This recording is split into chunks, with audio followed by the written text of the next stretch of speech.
વાલિયાના ડેહલી ગામ ખાતે કીમ નદીમાં ડાયવર્ઝન ધોવાઈ જતા વાહન વ્યવહાર બંધ કરવામાં આવ્યો છે। વાલિયા સુરત હાઈવે પર સિઝનમાં ત્રીજી વાર પાણી ફરી વળ્યું હતું।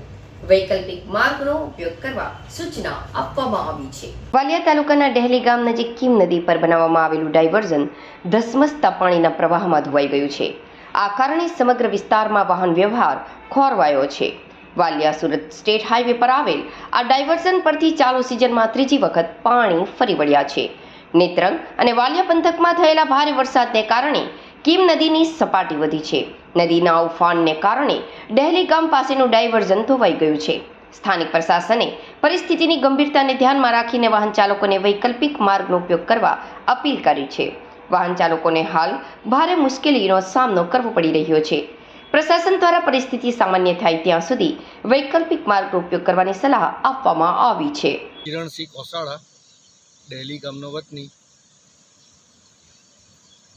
ગઈકાલે વધુ વરસાદને કારણે કીમ નદી ડેહલી ડાયવર્ઝન ઉપર થઈને પાણી વહી રહ્યું હતું ને અત્યારે રસ્તો બંધ છે, તો તંત્રને આ બ્રિજ મંજૂર તો થઈ ગયો છે, પણ વહેલું કામ શરૂ થાય એવી અમારી માંગણી છે।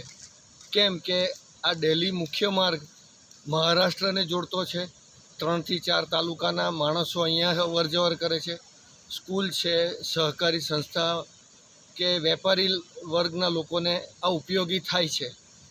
તો આ રસ્તાનું કામ વહેલી તકે થાય ને પુલ બને એવી અમારી ગામ લોકોની માંગણી છે।